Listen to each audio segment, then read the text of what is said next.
এদিকে মনোনয়নপত্র জমার শেষ দিন সোমবার পর্যন্ত সারা দেশে ৩০০ আসনে মোট ২,৫৮২ জন প্রার্থী মনোনয়নপত্র দাখিল করেছেন।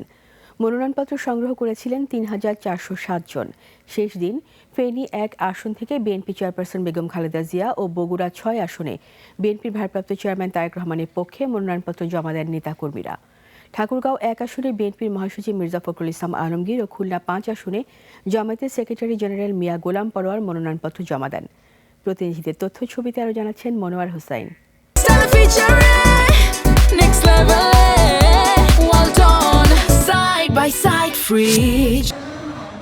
ত্রয়োদশ জাতীয় সংসদ নির্বাচনকে কেন্দ্র করে কনকনে শীতের সরগরম দেশের রাজনীতির মাঠ ময়দান। ফেনী ১ আসন থেকে মনোনয়নপত্র জমা দিয়েছেন বিএনপির চেয়ারপারসন বেগম খালেদা জিয়া। দুপুরে রিটার্নিং কর্মকর্তার হাত থেকে তার পক্ষে দলীয় নেতাকর্মীরা মনোনয়নপত্র জমা দেন। এছাড়া ফেনী ২ আসনে মনোনয়নপত্র জমা দেন দলের চেয়ারপারসনের উপদেষ্টা অধ্যাপক জয়নাল আবেদিন ও ফেনী ৩ আসনে বিএনপির ভাইস চেয়ারম্যান আব্দুল আওয়াল মিন্টু। বগুড়া ৬ আসনে বিএনপির ভারপ্রাপ্ত চেয়ারম্যান তারেক রহমানের পক্ষে মনোনয়নপত্র জমা দেওয়া হয়। রিটার্নিং কর্মকর্তার কাছে এই মনোনয়নপত্র দাখিল করেন বিএনপির নেতারা। ঠাকুরগাঁও ১ আসন থেকে মনোনয়নপত্র জমা দেন বিএনপির মহাসচিব মির্জা ফখরুল ইসলাম আলমগীর। এছাড়া জনগণ স্বতঃস্ফূর্তভাবে ধানের শীষে ভোট দেওয়ার আশা ব্যক্ত করেন তিনি। পূর্বে যেভাবে আমাকে সমর্থন দিয়েছেন, এখন সেইভাবে সমর্থন দিয়ে আমাকে ধানের শীষে ভোট দিয়ে আমাকে আপনারা জয়যুক্ত করার জন্য আমাকে সাহায্য করবেন। খুলনার ৬ আসনে উৎসবমুখর পরিবেশে মনোনয়নপত্র জমা দিয়েছে প্রার্থীরা। এ সময় আইন শৃঙ্খলা পরিস্থিতি নিয়ে গভীর শঙ্কা প্রকাশ করেছেন জামাত ইসলামের সেক্রেটারি জেনারেল মিয়া গোলাম পরোয়ার। আইন শৃঙ্খলা পরিস্থিতি যদি সরকার এবং ইলেকশন কমিশন এখন নিয়ন্ত্রণে আনতে না পারে, এই নির্বাচন জনগণের প্রত্যাশিত যে ফ্রি, ফেয়ার, ক্রেডিবল সেটা হবে কিনা আমরা এখনো শঙ্কিত। চট্টগ্রাম ১১ আসনে বিএনপি মনোনীত প্রার্থী আমির খসরু মাহমুদ চৌধুরী, চট্টগ্রাম ১০ ও চট্টগ্রাম ৯ বিএনপির প্রার্থী সাইদ আল নোমান, আবু সুফিয়ান সহ বিভিন্ন দলের প্রার্থীরা তাদের মনোনয়নপত্র জমা দেন।